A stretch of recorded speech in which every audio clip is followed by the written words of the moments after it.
తాటి చెట్టు అంతా పెరిగిండని, దూలమూల పెరిగిండని, దూడకున్నంత మెదడు లేదంటాడు, సన్యాసి అంటాడు, ఏడదాక్కున్నాడు అంటాడు.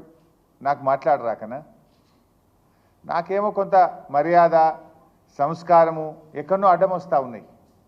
నాకు అనరాదా? తాటి చెట్టు అంతా పెరిగినావంటే నువ్వు లిల్లీ పుట్టంతా లేవు అని నాకు అనరాదా? అయింది నువ్వు నన్ను సన్యాసి అంటే నిన్ను సన్యాసి అనడం నాకేమైనా పెద్ద కష్టమైన పని? అది నువ్వు పదే పదే నా ఎత్తు గురించి దుర్భాషలాడుతూ ఉన్నాడు ఆయన. ఇప్పుడు నేను అనేది నా ఎత్తు మీద నీకెందుకయ్యా అంత ఈర్ష?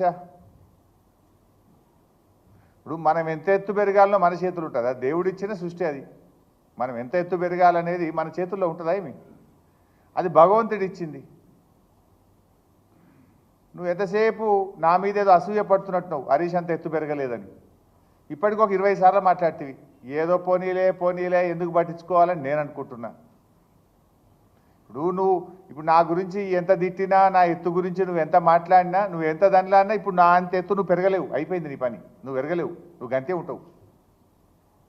ఏం మాట నిలబెట్టుకున్నావు సన్యాసి అని నేను అనరాదా? అయింది నాకు మాట తప్పిన సన్యాసి, మోసం చేసిన సన్యాసి అని 100 సార్లు అనగలుగుతాను నిన్ను.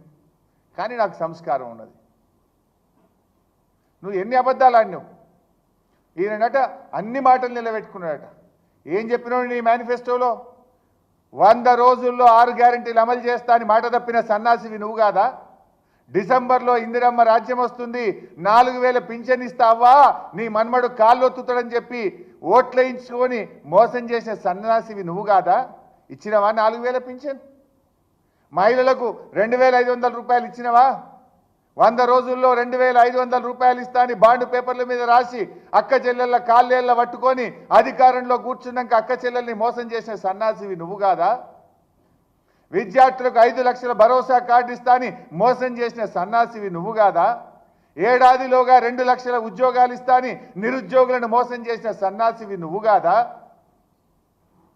ఇట్లా చెప్పాలంటే చాలా ఉన్నాయి.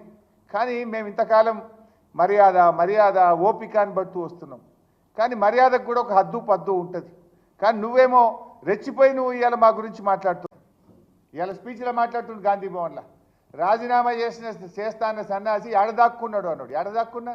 నీ గుండెల్లో దాక్కున్నా, నీ గుండెల్లో నిద్రపోతున్నా.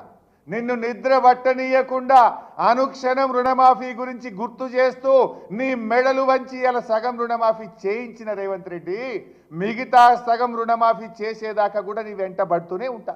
ఏడుంటా? నీ గుండెలో నిద్రపోతా.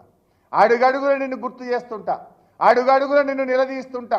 రాష్ట్రంలో 42 లక్షల మందికి రుణమాఫీ జరిగేదాకా నీ గుండెల్లో నిద్రపోతా. ఏడవండుకున్నావు అంటున్నావు? ఏడవండుకున్నా?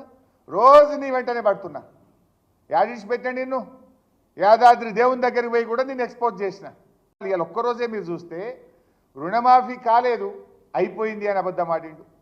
టీచర్ల ట్రాన్స్ఫర్లు 18 ఏళ్ల కింద అయిందన్నాడు. 2018లో ట్రాన్స్ఫర్లు అయినా 18 ఏళ్ల కిందనే టీచర్ల ట్రాన్స్ఫర్ అయినా అప్పటి నుంచి ఇప్పటిదాకా కాలేదని అబద్ధం ఆడిండు. బీఆర్ఎస్ హయాంలో రీజనల్ రింగ్ రోడ్ శాంక్షన్ అయితే అది నా హయాంలో శాంక్షన్ అయిందని మాట్లాడతాడు. ఇట్లా ఇవాళ ఒక్కరోజు ఒక 10 అబద్ధాలు ఆడిండు. ఇవాళ ఎట్లయిపోయిందంటే అబద్ధం అనేది ఇట్లా బతుకుంటే ఆ హుస్సేన్ సాగర్లు దుక్కి చచ్చిపోతుండే కావచ్చు. ఈ రేవంత్ రెడ్డి ఉండగా ఇక నేను బతికి వేస్ట్ అనే అబద్ధం అనేది హుస్సేన్ సాగర్లు దుక్కి చచ్చిపోతుండే. గన్ని అబద్ధాలు మాట్లాడుతున్నావు, పచ్చి అబద్ధాలు ఒక ముఖ్యమంత్రిగా ఉండి మాట్లాడుతున్నావు. 2 లక్షల పైన రుణమా ఉన్నవాళ్ళు 2 లక్షల పైన ఉన్న రుణాన్ని మీరు బ్యాంకులో చెల్లించండి. మీరు చెల్లించిన మరుక్షణం ఆ 2 లక్షల రూపాయలను కూడా మీ ఖాతాలో వేసే బాధ్యత మా ప్రభుత్వం తీసుకుంటుందని చెప్పి నేను ఆ రైతాంగానికి తెలియజేస్తున్నా. 2 లక్షల పైన ఉండేవాళ్ళు మనం చెప్పేదాకా కట్టొద్దని చెప్పారు. ఎప్పుడు మనం డబ్బులు రాగానే కట్టమంటే ఆ రోజు వాళ్ళకి అకౌంట్లో వేస్తాం. లేదా ఇప్పుడే కట్టి నేను కట్టి 10 రోజులు అవుతుంది నాకు వేయలేదు మరి మమ్మల్ని చెప్తారు.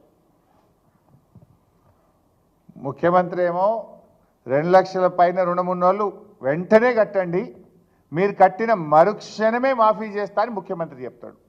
వ్యవసాయ మంత్రి ఏమంటుండు? తొందరపడి పైన ఉన్నోళ్ళు కట్టకురు భయ్, మీరు కట్టినాక మళ్ళీ ఇంక ఇయ్యలేదని మమ్మల్ని అంటారు, ఇప్పుడే కట్టకురు, నేను చెప్పినప్పుడే కట్టుండని వ్యవసాయ మంత్రి అంటాడు. నీదేం క్యాబినెట్? మంత్రికి నీకే శుద్ధి లేదు. నీ మంత్రిదో మాట, నీదో మాట. నువ్వేమో కట్టుమంటావు, నీ మంత్రి ఏమో కట్టకమంటాడు. నువ్వు కట్టుమన్నదే నిజమైతే నేను ఒక 5 పేర్లు చెప్తా.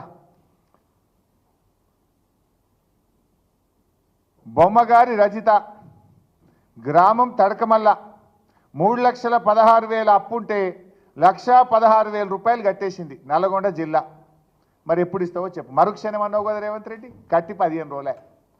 అట్లనే బచ్చు రంగయ్య 2,18,000 అప్పుంటే మిత్తితో సహా 2 లక్షల పైన 38,000 ఉందంటే 38,000 కట్టిండు. ఎస్బీఐ ఏడీబీ నల్లగొండ మిర్యాలగూడ మండలం. ఈయనకి ఎప్పుడు చేస్తావో చెప్పు.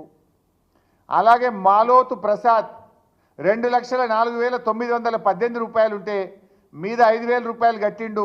దామరచెర్ల మండలం యూనియన్ బ్యాంకు కట్టి ఇప్పటికి 10 రోజులే. మరి మరుక్షణం నువ్వు అన్నట్టు రుణమాఫీ కాలే. అదేవిధంగా కమతం ఎల్లయ్య 3,20,000 ఉండే మిత్తితో సహా 1,30,000 కట్టమంటే ఎస్బీఐ జిల్లాల బ్రాంచ్లో 1,30,000 కట్టిండు. కట్టి ఇవాళకి 15 రోజులే. నువ్వు అన్నట్టు మరుక్షణం రుణమాఫీ కాలే. సుష్మిత బక్రి చెప్పేయాల గ్రామం 3,01,846 ఉంది. మీద ఉన్నది వడ్డీతో సహా 1,30,000 కట్టిండు. ఎస్బీఐ ఏడీబీ సిద్దిపేట 2 సెప్టెంబర్ 2024 నాడు కట్టిండు. ఇవాళకి 13 రోజులు అయింది. నువ్వు అన్నట్టు మరుక్షణం రుణమాఫీ కాలే. ఇప్పుడు తుమ్మల నాగేశ్వరరావు చెప్పింది కరెక్టా, నువ్వు చెప్పింది కరెక్టా? కట్టంగానే మరుక్షణం చేస్తానో కదా. నేను ఉదాహరణకు ఒక 5 పేర్లు చెప్పిన. నల్గొండ 3, మా సిద్దిపేట 3 చెప్పిన. ఇంకా పంపమంటే మొత్తం పంపుతా. మరి చెయ్యి. మరుక్షణమే రుణమాఫీ చేస్తానో కదా, చెయ్యి. మాట మీద ఉండే మనిషివా లేకపోతే సన్నాసివా చెప్పు. ఇప్పుడు నువ్వు ఇప్పుడు చెప్పు, ఎవరు సన్నాసో ఎవరు రాజీనామా చేయాలనో నేను అడుగుతా ఉన్నా.